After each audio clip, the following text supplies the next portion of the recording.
Chapter number first चल रहा है पावर शेयरिंग। उसी में आज हम आगे वाला पार्ट देखेंगे, why power sharing is desirable, कि पावर शेयरिंग क्यों आवश्यक है, यानी सत्ता की साझेदारी क्यों आवश्यक है। These two different sets of reason can be given in favour of power sharing. ये दो महत्वपूर्ण कारण है पावर शेयरिंग के लिए आवश्यक है। Firstly, power sharing is good because it help to reduce the possibility of conflict between social group.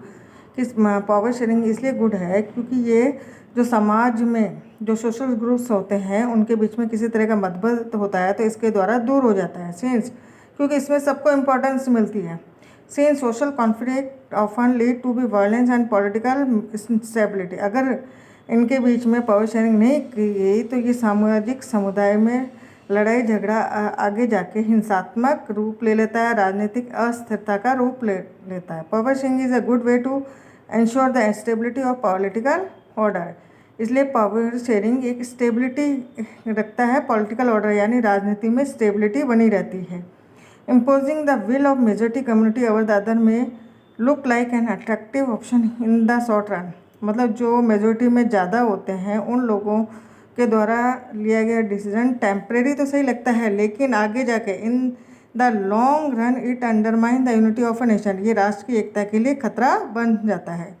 Tyranny of the majority is not just oppressive for the minority. मतलब जो मेजॉरिटी माइनॉरिटी के लिए ही नहीं भय का कारण है, it often bring run the majority as well है। आगे जाके ये मेजॉरिटी वाले लोगों के लिए भी एक प्रॉब्लम बन सकता है। There is a second deeper reason why power sharing good for the democracy. Power sharing is the very spirit of democracy. दूसरा रीज़न है कि लोकतंत्र की आत्मा कहा जाता है पावर शेयरिंग को। A democratic rule involve sharing power with those affected by exercise and who have to live with its effect. People have to right to be consulted on how they are to be governed. इसमें power sharing के द्वारा लोगों को सत्ता में सहभागी दी जाती है, उनको ये डिसीजन लेने का मौका दिया जाता है कि किस तरह सरकार का शासन चलना चाहिए। Ultimate government is one way citizen through participation acquire stake in the system. यानी व्यवस्थापिका सरकार सब पावर शेयरिंग के माध्यम से नागरिक सरकार के कामों में पार्टिसिपेट करते हैं, अपने कैंडिडेट चुनते हैं और किस तरह इसमें चेंजेस लाए जाए ये बताने का प्रयास किया जाता है। Let us call us the first set of reason prudential. ये प्रूडेंटल मीन्स यानी सोच समझ के युक्तिपरक। और सेकेंड मॉरल, और मॉरल के मॉरलता यानी नैतिकता के आधार पर भी इसका डिसीजन लिया जाता है। While prudential reason stage the power sharing will bring our better outcome. Prudential यानी लाभ हानि के मतलब प्रॉफिट और लॉस दोनों को ध्यान में रखकर जो डिसीजन लिए जाते हैं उसके बेटर आउटकम्स होते हैं, परिणाम अच्छे होते हैं। मॉरल रीजन इसके बिल्कुल विपरीत होता है। Moral reason emphasise the very act of power sharing is value. और मॉरल रीजन्स में वैल्यू को ज़्यादा ध्यान दिया जाता है। ग्लॉसरी में ये लर्न कीजिएगा आपको। Prudential based on prudence on a careful calculation of gains and loss. मतलब इसमें लाभ और हानि का ध्यान रखा जाता है कोई भी डिसीजन में। Prudential decision are usually contrasted with decision based purely on moral consideration. ये मॉरल डिसीजन के बिल्कुल उलट होता है। ये देखिए जर्मनी के गवर्नमेंट के बारे में बताया गया। The cartoon at the left refer to the problem of running of Germany grand coalition government. Coalition यानी किसी भी एक पार्टी को बहुमत नहीं मिला है, दोनों ने गठबंधन बनाकर वहाँ पर सरकार चल रही है।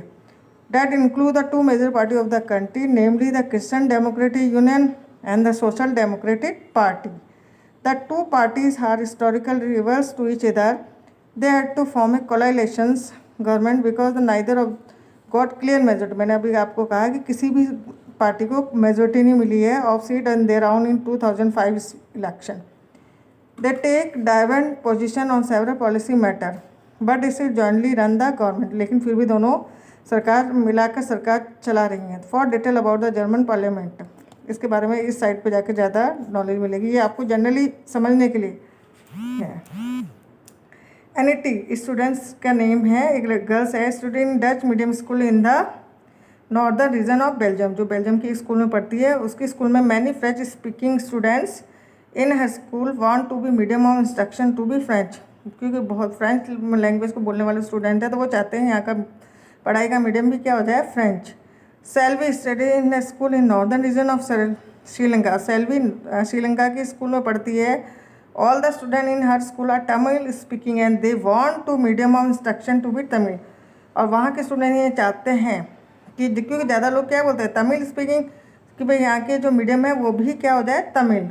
If the parents of Annette and Selvi were to approach respective government to realise the desire of the child who is more likely to be succeed. अगर पेरेंट्स अगर उनके सपोर्ट करें तो दोनों में से कौन ज़्यादा सक्सीड होगा, वाई।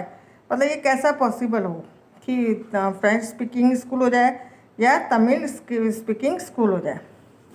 अब ये खलील की एक स्टोरी है जिसमें बताया गया है कि मतलब क्या इसका ये स्टोरी मैं आपको वैसे ही समझा देती हूँ कि खलील एक व्यक्ति है जिसे विक्रम बेताल की कहानी के माध्यम से, मतलब बेताल विक्रम को एक कहानी सुना रहा है। इसमें ये बताता है कि कैसे खलील ने मतलब पॉलिटिकल पावर शेयरिंग में कैसे अपनी राय दी है। इसमें बताया गया है कि as usual Vikram was driving the motor bike under a vow of silence and Betal was the pillion rider. मतलब विक्रम मोटरसाइकिल चला रहा है, बेताल उसकी पीठ पे बैठा है। एज यूजल बेताल स्टार्टिंग टेलिंग विक्रम स्टोरी की हिम अवेकिंग वाइल ड्राइविंग। बेताल उनको विक्रम को स्टोरी सुनाता है जब तक वो कि भाई जब तुम ड्राइविंग कर रहे हो तो मैं आपको रास्ता भी कट जाए और मैं आपको स्टोरी सुनाता हूँ। The time the story went as follow. In the city of Beirut they lived a man called Khalil. Beirut एक सिटी का नाम है जहाँ उसका वहाँ पे जो व्यक्ति रहता है उसका नाम है Khalil. He parents came from different community. उसके जो माता पिता अलग अलग समुदाय से हैं। फादर क्या है, father was an orthodox Christian. Father तो क्रिश्चियन है, मदर है Sunni Muslim. This were not so uncommon in the modern cosmopolitan city. मतलब ये एक मॉडर्न कंपोलिटन सिटी के लिए नॉर्मल बात है। पीपल फ्रॉम वेरियस कम्युनिटी, मतलब यहाँ पे अलग अलग समुदाय के लोग आकर रहते हैं। They live in a Lebanon. ये जो सिटी है लेबनान कंट्री में है। Came to live in capital Beirut. Beirut की कैपिटल है Lebanon city. They lived together intermingled, मतलब एक साथ मिलकर जुल कर रहते हैं। Yet fought a bitter civil war among themselves. कई बार जब गृह युद्ध मतलब कंट्री के अंदर ही युद्ध हो जाता है तो वो अलग अलग भी हो जाते हैं। One of Khalil's uncle was killed in that war. एक खलील का अंकल था वो इस गृह युद्ध में मारा गया था। At the end of this civil war Lebanon leaders came together and agree to some basic rules of power sharing among different communities. गृह युद्ध के बाद लेबनान के लीडर एक साथ आते हैं और पावर शेयरिंग के बारे में डिसीजन लेते हैं। As per these rules the country's president must belong to be minority sect of Catholic Christian. उन्होंने डिसाइड किया कि यहाँ का प्रेसिडेंट किस कास्ट का होगा, कैथोलिक क्रिश्चियंस का। Prime minister must be from the Sunni Muslim community. और prime minister Sunni Muslim community से बिलोंग करेगा। The post of deputy prime minister और deputy prime minister fix for the orthodox Christian. और deputy prime minister Orthodox Christians होगा sect and that of speaker. और जो संसद का जो स्पीकर होगा सिया मुस्लिम होगा। Under this pact the Christian agree not to seek French protection. उन्होंने एक और डिसाइड किया कि क्रिश्चियंस कभी भी फ्रेंच लोगों से प्रोटेक्शन नहीं मांगेंगे और मुस्लिम लोग भी not agree not to seek unification with the neighbouring state of Syria. ना ही वो सीरिया से एकीकरण की बात कहेंगे, मतलब वहाँ जाके शिफ्ट होने की बात नहीं करेंगे कि सीरिया उनको शरण दे, उनके साथ एक हो। When the Christian and Muslims came to be this agreement they were nearly equal in population. जब उनके बीच में समझौता हुआ था दोनों की पॉपुलेशन बराबर थी। Both side have continue to respect the agreement though now the Muslim are in clear majority. मतलब दोनों की तरफ पॉपुलेशन बराबर थी लेकिन प्रेजेंट टाइम में मुस्लिम की मेजोरिटी ज़्यादा है तो भी ये एग्रीमेंट चल रहा है। Khalil does not like this system one beat he is popular man. मतलब खलील इस सिस्टम से सेटिस्फाई नहीं है। वो एक पॉपुलर मैन है, पॉलिटिकल एम्बिशन, उसकी राजनीतिक महत्वाकांक्षा है। But under the present system the top position is out of the reach. कि लेकिन टॉप पोजीशन तक पहुंचना उसके लिए बहुत ही प्रॉब्लम वाली बात है। He does not exercise either his father and mother religion. वो ना तो अपने पिता के धर्म को मानता है ना मदर के धर्म को मानता है। Does not wish to be known by the, ना ही वो चाहता है कि धर्म के आधार पर उसको जाना जाए। He cannot understand why Lebanon can't like any other normal democracy। उसके मन में ये आता समझ नहीं आ रहा है कि लेबनान अदर्स डेमोक्रेटिक कंट्री के तरह नॉर्मल डेमोक्रेसी का बिहेव क्यों नहीं करता है, यहाँ नॉर्मल डेमोक्रेसी क्यों नहीं चल सकती। जस्ट होल्ड एन इलेक्शन, जैसे कि जहाँ पे इलेक्शन होते हैं, all everyone to contact and whoever wins maximum votes become the president, और जो सभी लोग इलेक्शन में पार्टिसिपेट करें और जिस कैंडिडेट को ज़्यादा बहुमत मिले वो प्रेसिडेंट बन जाए, चाहे वो किसी भी समुदाय का हो। No matter which community he comes from, ये मैटर नहीं रखता कि वो किस समुदाय से बिलोंग कर रहा है। Why can't we do that this the other democracy of the world, कि हम ऐसा क्यों नहीं कर सकते जबकि वर्ल्ड के अदर कंट्रीज़ में इस तरह की डेमोक्रेसी चल रही है।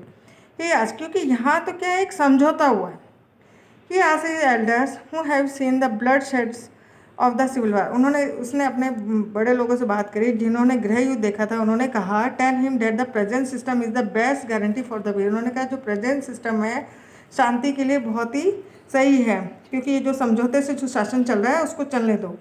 The story are not finish but they had reach the TV tower when they stop every day, यहाँ पे विक्रम जो उसके गाड़ी चला रहा है वो वहाँ पे स्टॉप कर देता है जहाँ पे टीवी टावर आ जाता है। Betal drived up quickly and pose in customary questions to Vikram, और उनसे एक क्वेश्चन पूछता है if you had the power to rewrite the rules in Lebanon what do you do, कि अगर आपको लेबनान के रूल्स को लिखने के लिए कहा जाए तो आप क्या करोगे। Would you adopt the regular rules follow everyone as Khalil suggest, क्या वहाँ पे जो रेगुलर रूल्स चल रहे हैं उसी को फॉलो करेंगे या खलील की सजेशन लेंगे और stick to the old rule, या ओल्ड रूल्स को फॉलो करेंगे और डू समथिंग और या कुछ और करेंगे।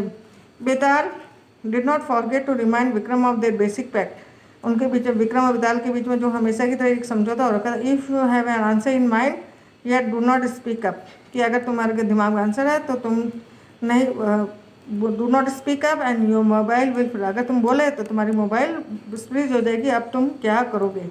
ये एक जनरल स्टोरी है कि किस सिचुएशन में डेमोक्रेसी कैसे कैसे चल सकती है। Can you help poor Vikram in answering Betal, क्या आप विक्रम की हेल्प कर सकते हो बेताल को आंसर देने में। Form of power sharing, the idea of power sharing has emerge in opposition of notions of undivided political power. Power sharing का आइडिया किसके खिलाफ में आया है कि सत्ता का विभाजन नहीं किया जा सकता।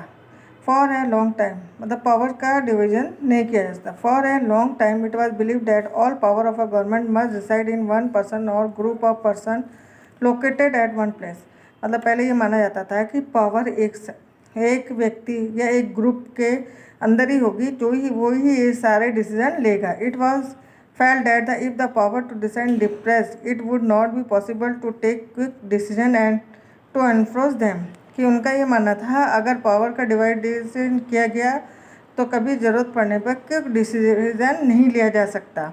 But this notions have change with the emergence of democracy. One basic principle of democracy is that people are source of the all political power. धीरे धीरे ये जो नोशन, ये जो थिंकिंग थी वो चेंज होगी और अभी ये माना जाने लगा है कि डेमोक्रेसी का एक सिद्धांत बन गया है कि लोग ही पॉलिटिकल पावर का यूज़ करके स्वशासन में भाग लेते हैं, यानी पार्टिसिपेट करते हैं, अपने कैंडिडेट के माध्यम से सरकार चलाते हैं। In a democracy people rule themself through institutions of self-government. In a good democratic government due respect to given diverse group and view that exists in a society, मतलब एक अच्छी लोकतांत्रिक सरकार उसको माना जाता है जहाँ के नागरिक या समूह या समाज के लोग उसमें पार्टिसिपेट करते हैं। Government everyone has a voice in the shaping of public policy, सभी को अपनी बात कहने का अधिकार है।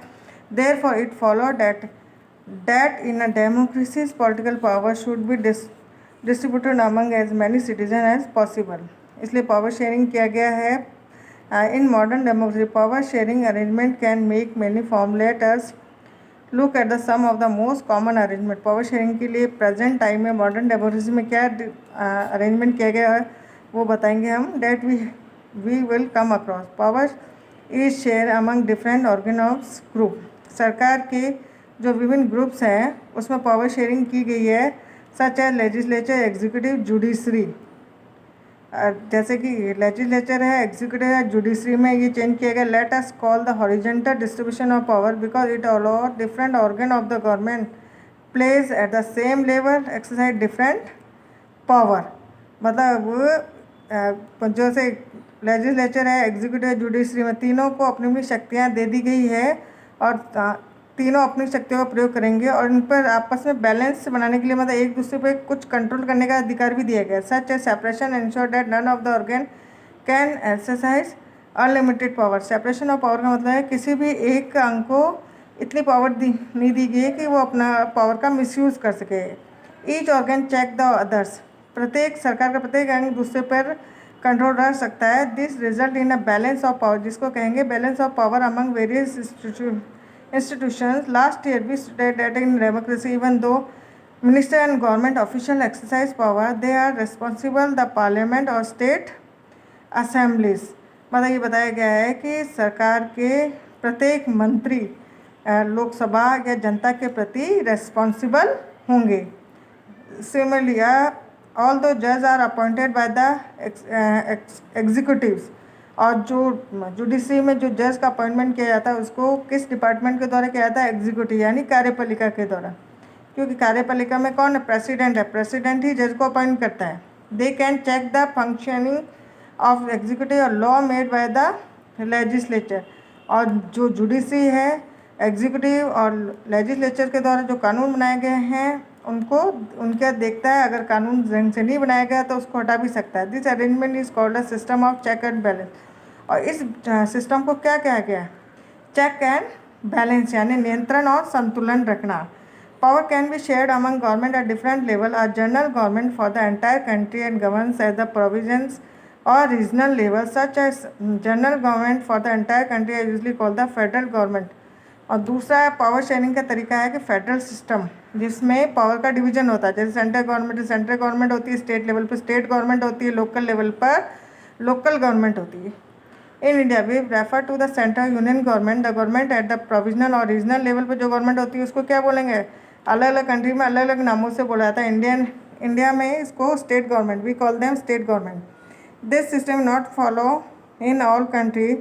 There are many countries which there are no provisional or state government, but in those countries like ours, where are there different level of government, the constitution clearly lays down power of different level of government। और सरकार के द्वारा यानी संविधान के द्वारा central government, state government का power भी डिवीजन किया गया है, शक्तियों का बंटवारा किया गया है। This is what they did in Belgium. और जैसे कि बेल्जियम में, but refuge in Sri Lanka. Belgium में जो कम्युनिटीज़ गवर्नमेंट बनाई गई है, यानी कि अलग अलग समुदाय के लोग रहते हैं तो वहाँ पर कम्युनिटीज़ गवर्नमेंट बनाई गई है, लेकिन श्रीलंका में ऐसा नहीं किया गया। This is called federal division of power. India में फेडरल सिस्टम है, फेडरल डिवीजन ऑफ पावर है। The same principle can be extend the level of government lower than the state government such as municipality and panchayat. और lower level local level पर जो government होती है जैसे municipality, panchayat, इस तरह। We can let us call division of power involving higher and lower level of government vertical division of power, यानी power का ऊपर से नीचे तक बंटवारा होता है।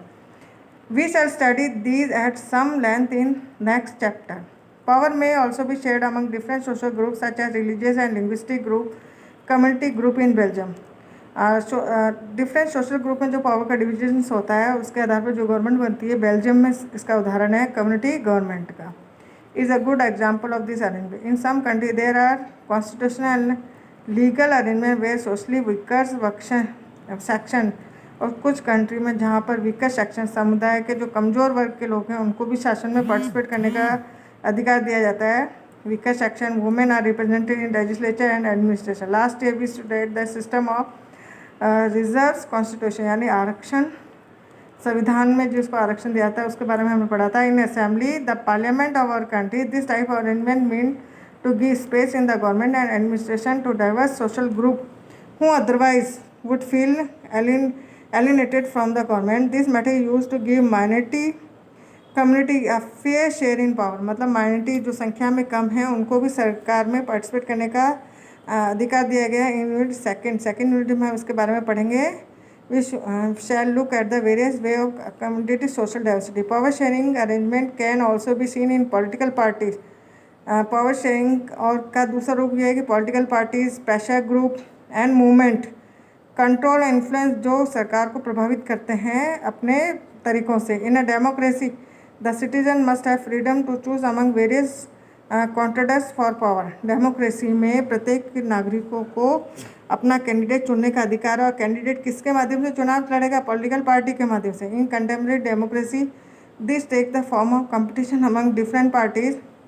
सच competition ensure that power does not remain in one hand. तो ये इससे ये पता लगता है कि पावर एक हाथ में नहीं है। In the long run power is shared among the different political parties that represent different ideology. अलग अलग पार्टीज में डिवाइडेशन है, अलग अलग आइडियोलॉजी है, उनके सोशल ग्रुप्स हैं।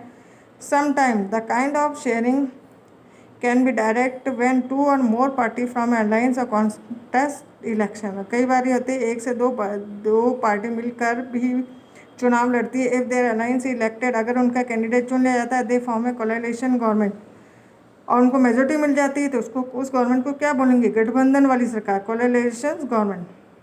10 पावर शेयर, अब वो भी आपस में पावर शेयर करती है। In a democracy we find interest group such as those of traders. इसके अलावा ट्रेडर्स, बिजनेसमैन के groups, industrialist, farmer, industrial worker, ये भी पार्टिसिपेट करते हैं। They also will have a share in political government power. Entire through participation in government committee or bringing influence on the decision making process, और ये government के द्वारा जो decision making process को इनडायरेक्ट वे में प्रभावित करते हैं। In unit 3 we shall study the working of political party, pressure group and social movement. इसके बारे में हम यूनिट 3 में पढ़ेंगे। Here are some example of power sharing. Which of the 4 types of power sharing of these represent why power sharing with them? मतलब कुछ example दिए गए हैं कि अलग अलग जगह पावर शेयरिंग का काम किया। जैसे बॉम्बे हाई कोर्ट ने ऑर्डर दिया Maharashtra state government to immediately take action improve living condition of, मतलब वहाँ अनाथ बच्चों के लिए 2000 अनाथ बच्चों की लिविंग कंडीशन को सुधारने के लिए गवर्नमेंट को ऑर्डर दिया गया है। 7 चिल्ड्रंस, मतलब 7 अनाथालयों की स्थिति को सुधारने के लिए वहाँ के हाई कोर्ट ने वहाँ की सरकार को ऑर्डर दिया है। The government of Ontario state in Canada has agree to land claim settlement with aboriginal community, मतलब वहाँ के जो मूल समुदाय के लोग हैं उनको जो लैंड से रिलेटेड जो मैटर का सॉल्व आउट करने के लिए कहा गया है। The minister responsible native affair announce that the government will work aboriginal power in spirit of mutual respect, कि वहाँ के लोगों के बीच में आपस में म्यूचुअल रेस्पेक्ट करा के लैंड क्लेम सेटलमेंट को किया जाए। Respect and settlement cooperation. Russia's two influence political parties, the Union of Right Force and the Liberal Yabloko movement agree to unite their organisation into strong right wing coalition. मतलब ये 2 political party है, इन्होंने आपस में एक समझौता किया गठबंधन वाली सरकार बनाने का। They propose to have a common list of candidate in the next parliamentary election, और फिर एक कॉमन लिस्ट जारी करेंगे अपने कैंडिडेट की अगले पार्लियामेंट्री इलेक्शन में। The finance minister of various state in Nigeria got together and demanded that the federal government declare its source of income. उन्होंने नाइजीरिया गवर्नमेंट ने कहा कि फेडरल गवर्नमेंट अपने सोर्स ऑफ इनकम को जारी करे, बताएं कि they also wanted to know the formula by which the revenue is distributed to various state government, क्योंकि वो चाहते थे कि उनको पता लगे कि अलग अलग स्टेट गवर्नमेंट में किस तरह रेवेन्यू को डिस्ट्रीब्यूट किया गया है। ये आपका चैप्टर ख़त्म हो गया है। इसके क्वेश्चन से आपको सेंड कर दिए जाएंगे, आप साथ के साथ वर्क करते जाइए, क्योंकि स्कूल खुलते ही पहले आपकी नोटबुक चेक की जाएगी।